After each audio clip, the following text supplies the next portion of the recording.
Welcome to the Ruth Effect, a Bible class that God had me start to learn and study and walk out the Book of Ruth. My name is Agatha Corbin, and I am one of those servants of God that love Bible study. And during this quarantine time, I know that it's hard to kind of congregate with other folks and sit down and have real word and real truth. So I thought that I would bring the Book of Ruth to the masses through this production. Tonight, we're going to do chapter 1 with the Book of Ruth. So please get out your Bibles, your iPads, your iPhone, and we're going to go down this journey together to talk about a wonderful woman, or really two women, that had to walk out their trust in God during the famine, during the work and the reaping, and during the glean to the harvest. The Book of Ruth has two major characters, really three. That is Boaz, which was the redeemer, the kinsman of Naomi, who is the mother-in-law, and there's Ruth, the daughter-in-law that became a faithful servant to her mother-in-law after the loss of her husband. So tonight we're going to talk about chapter 1. So first I'm going to read chapter 1 through 7, and then we're going to talk about how it relates to in today's society, the Book of Ruth, and how to become a true woman of God, not just a woman of God, but a true man of God also, on speaking and doing your truth and trusting God even in the famine. Okay? Chapter 1. Now it came to pass in the days when the judges ruled that there was a famine in the land. How many out there has had a famine? I know I have. Right now, during this COVID season that we're in, we're going through a true famine in the United States of America. So I believe that this book is going to add some value to a lot of men and women out there who are trying to just trust God for some type of help in next level of their lives. And a certain man of Bethlehem, Judah, went to sojourn in the country of Moab, he and his wife and 2 sons. And the man was named Elimelech, and the name of his wife was Naomi, and the name of his 2 sons were Mahlon and Chilion, Ephraimites of Bethlehem, Judah. And they came into the country of Moab and continued there. And Elimelech, Naomi's husband, he died, and she was left with her 2 sons. They took them wives of the women of Moab. Now you have to understand, back in those biblical times, it was very unknown for the Israelite tribes to marry, intermingle with other nations or other races or other religions. But as they moved outside of the Judah area and moved into Moab, the sons took on those Moabite wives. So bookmark that. And as they took on these wives, the names of one was Oprah, and the name of the other was Ruth. And they dwelled there for 10 years. And Mahlon and Chilion also died, both of them. And the women was left with 2 sons, 2 dead sons, and a husband. So now Naomi's not only had lived in a famine and ran to Moab country because of the famine, she lost her husband, and then she lost her 2 sons. Then she arose with her daughters-in-law, and she might return to the country of Moab. For she had heard in the country of Moab how God had visited his people and given them bread. Wherefore she went forth out of the place where she was, and her 2 daughters, in-law with her. They went on their way to return to the land of Judah. And Naomi said unto her 2 daughters-in-law, Go, return to each of your mother's house. Because Naomi at this point didn't have anything to give to her daughter-in-laws. She had no husband, no sons, no money, no food, nothing really to give to these 2 other widows. So Naomi said unto her 2 daughters-in-law, Go and return to your mother's house. The Lord deal kindly with you, as ye have dealt with the dead and with me. The Lord grant you that ye may find rest of each of you in your house and for your husbands. Then she kissed them, and they lifted up in their voices and wept. They cried because they had real respect and real love for their mother-in-law. How many people truly have real true love for their in-laws? Bookmark that. But I would say during this COVID period, if anything that we're getting out of this famine time is a lot of family time.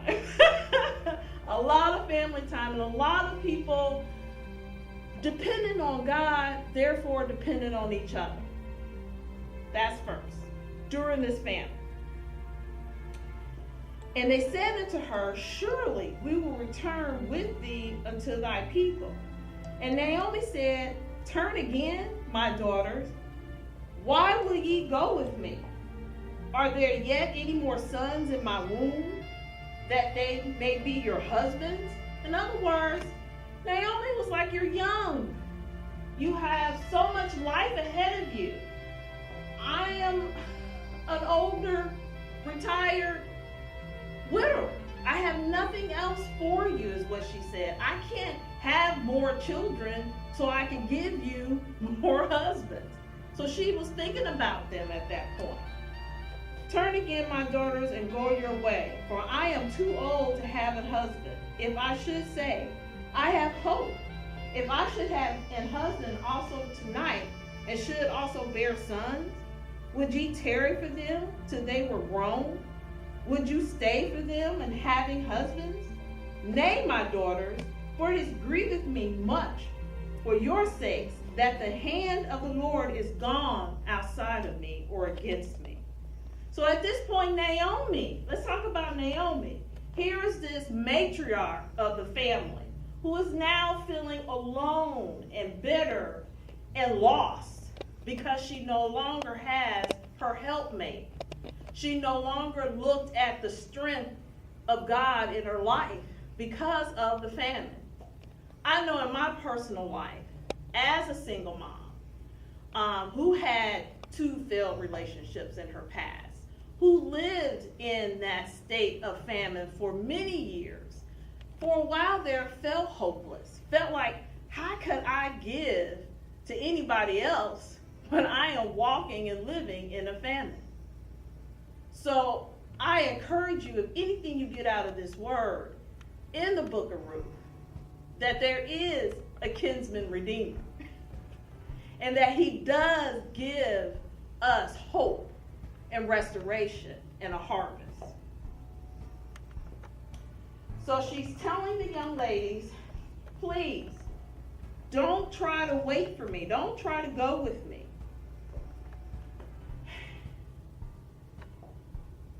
Verse 9. The Lord grant you that ye may find rest of each other in the house of your husband. Then she kissed them, and they lifted up their voice and wept. And they said unto her, Surely we will return with thee to thy people. So we read that. And we jump down to 13 to 14. And they lifted up their voice and wept again. And Oprah kissed her mother-in-law, but Ruth clave to her. That means she held on to Naomi. And she said, Behold, thy sister-in-law is gone back unto her people and unto her gods. Return thou after thy sister-in-law. And Ruth said, which is one of my favorite verses, Entreat me not to leave, or to return from the following after thee, or whether thou goest, I go. Where thou lodge, I will lodge. Thy people shall be my people, and thy God will be my God. What a phenomenal statement about, here's a woman, Ruth, who was a Moabite. She knew nothing about the God of all gods. She did not know about Jehovah. She came from a country and a family that worshiped many gods, pagan gods. But yet she loved and respected her mother-in-law and the God that she served, that she wanted to go where she went. Again, no husband, no home, no food, fear, just famine. But this woman clave and held on to Naomi, who lost all hope. How many of us right now are feeling that way during this COVID time? We're feeling a little hopeless. And maybe some of us that are alone may not feel like we have anybody to cleave to hold on to. But in the book of Ruth, it shows us that these characters relied on each other, but in the end, it was God that they truly relied on in order to help one another. Where thou diest, will I die, and there will I be buried. The Lord to do so to me, and more also, if aught but death part thee and me. This woman is basically saying, Ruth, to Naomi, I will die where you die. I will be buried where you are buried. I will be with you until the end. How many men and women out there have that true commitment and true love to one another? The reason why the book of Ruth is so personal to me is that during my famine, even before COVID, while I was a young mother, God showed me how to rely on mentors, my parents first, mentors, my family, my friends, and my community to get myself out of or walk out of that famine. I held on to God's word. And the book of Ruth during that time was such a personal story for me about preparation, about sowing good seed, about listening to other men and women of God who walked this word out and show me that, yes, Agatha, you can walk this word out too. So what I'm saying to the audience, as we go down the book of Ruth together, put yourself as that character, whether you're male or female. We all are in the midst or have been in a famine. We all have family members or friends that has left us, who has probably passed away. But God has kept us here for a reason. And even Naomi had a reason. She didn't know that, yes, she was holding on to Naomi, but the reason why she held on to Naomi is what the God in Naomi and that presence is what she yearned for, what she wanted to be obedient for. So even if you don't know who God is right now, but when you do know and you get his presence and you get that spirit in you, you're going to want to hold on to that. You want to cleave to that. You want to walk it out. You want to go where it goes. You want to lay down where it lays down. You want to work where it tells you to work. That's why I love the book of Ruth. When she saw that she was steadfastly minded to go with her, this is Naomi, then she left speaking unto her. So they two went until they came to Bethlehem. So they left the Moabite area and went to Bethlehem, which is the hometown of Naomi. And it came to pass when they were come to Bethlehem that all the city was moved about them. And they said, Is this Naomi? And she said unto them, call me not Naomi, call me Mara. Mara, in the biblical term, in the Hebrew dictionary, means bitter. So Naomi went from a wonderful, beautiful, healthy, loving woman to a bitter, angry woman because she lost everything. I know and remember those days, those dark days where I felt like I've lost everything. Whether I've lost a family member, I've lost both my parents, I've lost income, I've lost a home, I've lost, I thought, the loves of my life. I've lost jobs, money, and what we think is success. But I tell you, the one thing that kept me from going to the Mara side was a king, my kinsman redeemer, Jesus Christ. And that is one of the bottom line things that we're going to learn throughout the book of Ruth. Jesus is threaded through this whole book. Ruth and Boaz is a love story because it is the lineage of Jesus Christ. And so it starts off sad of a famine, but it will end in glory because of a redeemer. Thank you.